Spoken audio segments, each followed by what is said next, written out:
بسم اللہ الرحمن الرحیم۔ شروع اللہ کے نام سے جو بڑا مہربان نہایت رحم والا ہے۔ السلام علیکم ورحمۃ اللہ وبرکاتہ۔ اسلامک سینٹر چینل میں خوش آمدید۔ ویورز، یہ اسلامک ہسٹری کا چینل ہے۔ اس چینل پہ آپ کو انبیاء کرام کے واقعات، پچھلی قوموں کے واقعات، ان قوموں نے کس طریقے سے انبیاء کرام کے ساتھ ریئیکشن کیا اور اللہ تعالیٰ نے ان کو کس طریقے سے تباہ کیا، ان پر کیسے کیسے عذاب نازل ہوئے، یہ ساری معلومات اس چینل میں آپ کو ملتی ہیں۔ تو اس چینل کو سبسکرائب ضرور کر لیں تاکہ آپ اسلام کے بارے میں زیادہ سے زیادہ جان سکیں۔ تو آج کی ویڈیو بھی حضرت ذوالکفل علیہ السلام کے حالات و واقعات کے بارے میں ہے، تو ویڈیو کو اسکپ کیے بغیر انت تک ضرور دیکھیے گا۔ تو آئیے دیکھتے ہیں کہ ذوالکفل کون تھے اور ان کے ساتھ کیا حالات پیش آئے۔ کچھ لوگوں کا خیال ہے کہ یہ ایوب علیہ السلام کے بیٹے ہیں۔ اللہ تعالیٰ نے سورہ انبیاء میں حضرت ایوب علیہ السلام کے واقعے کے بعد فرمایا، اور اسماعیل اور ادریس اور ذوالکفل کو دیکھو، یہ سب صبر کرنے والوں میں سے تھے اور ان کو ہم نے اپنی رحمت میں داخل کر لیا تھا، یقیناً ان کا شمار نیک لوگوں میں ہے۔ اور سورہ صاد میں بھی اللہ تعالیٰ نے ایوب علیہ السلام کے واقعے کے بعد فرمایا، اور ہمارے بندوں ابراہیم، اسحاق اور یعقوب کو یاد کرو، جو نیک عمل کرنے والے ہاتھ اور دیکھنے والی آنکھیں رکھتے تھے۔ ہم نے انہیں ایک خاص وصف کے لیے چن لیا تھا جو آخرت کے حقیقی گھر کی یاد تھی، اور حقیقت یہ ہے کہ ہمارے نزدیک وہ چنے ہوئے بہترین لوگوں میں سے تھے۔ اور اسماعیل اور یسع اور ذوالکفل کو یاد کرو، اور یہ سب بہترین لوگوں میں سے تھے۔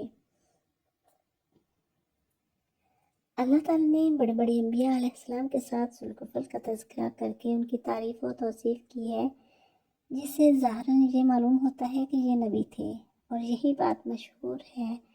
لیکن بعض لوگوں کا خیال ہے کہ وہ نیک اور عدل و انصاف کرنے والا بادشاہ تھا۔ ابن جریر رحمہ اللہ نے اس کے متعلق توقف کیا ہے کہ وہ نبی نہیں بلکہ وہ نیک پرہیزگار آدمی تھے۔ ان کے نام کی وجہ تسمیہ کیا تھی؟ آپ نے اپنی قوم کے معاملات نپٹانے اور ان کے درمیان عدل و انصاف قائم کرنے کی ذمہ داری اٹھائی، اور ایسا کیا بھی جس سے آپ کا نام ذوالکفل یعنی کفایت کرنے والا، ذمہ داری اٹھانے والا پڑ گیا۔ ابن جریر رحمہ اللہ اور ابن ابی حاتم رحمہ اللہ نے مجاہد رحمہ اللہ سے ذکر کیا ہے کہ جیسا کمزور ہو گیا تو سوچنے لگے کہ میں ایک آدمی کو اپنی زندگی میں خلیفہ بناؤں تاکہ پتہ چل جائے کہ وہ کیسے ذمہ داری پوری کرتا ہے۔ اس کام کے لیے لوگوں کو اکٹھا کیا اور اعلان کیا کہ میں اس شخص کو اپنا خلیفہ بناؤں گا جو روزہ رکھے، رات کو قیام کرے اور غصے میں نہ آئے۔ تو لوگوں کے مجمع سے ایک آدمی کھڑا ہوا جو لوگوں کی نظروں میں حقیر سا نظر آ رہا تھا۔ وہ کہنے لگا، میں حاضر ہوں۔ آپ نے پوچھا، تو دن کو روزہ رکھتا ہے، رات کو قیام کرتا ہے اور کسی پر ناراض تو نہیں ہوتا؟ کہنے لگا، نہیں، لیکن اس دن اس کو واپس کر دیا گیا۔ پھر اگلے دن لوگوں کو اکٹھا کیا اور وہی سوال دہرایا تو سب خاموش رہے۔ پھر بھی وہی شخص کھڑا ہوا اور کہنے لگا، میں حاضر ہوں۔ آپ نے اسے خلیفہ نامزد کر دیا۔ راوی کہتا ہے کہ ابلیس نے اپنے کارندوں کے ذمہ لگایا کہ فلاں بندے کو گمراہ کرنے کے لیے اس کے پیچھے پڑ جاؤ، لیکن جب اپنا ہر طرح کا زور لگا کر عاجز آ گیا اور کچھ نہ بن سکا تو ابلیس نے کہا کہ چھوڑو، یہ کام میں کرتا ہوں۔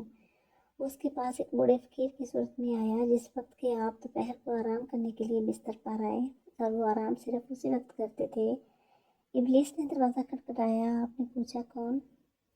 ابلیس نے کہا کہ میں ایک بوڑھا مظلوم ہوں۔ آپ اٹھے اور دروازہ کھولا تو وہ بوڑھا اپنا واقعہ سنانے لگ گیا۔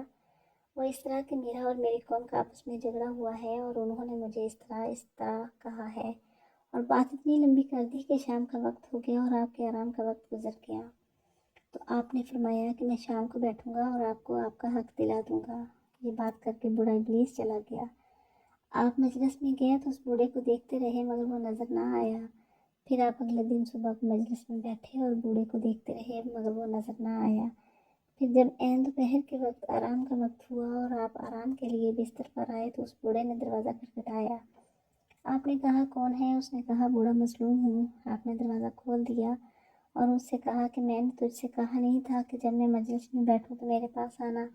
اس نے کہا وہ گندے لوگ ہیں، جب ان کو پتہ چلا کہ آپ نے فیصلے کے لیے مجلس میں بیٹھنا ہے تو وہ کہنے لگے کہ آپ کو آپ کا حق دیتے ہیں۔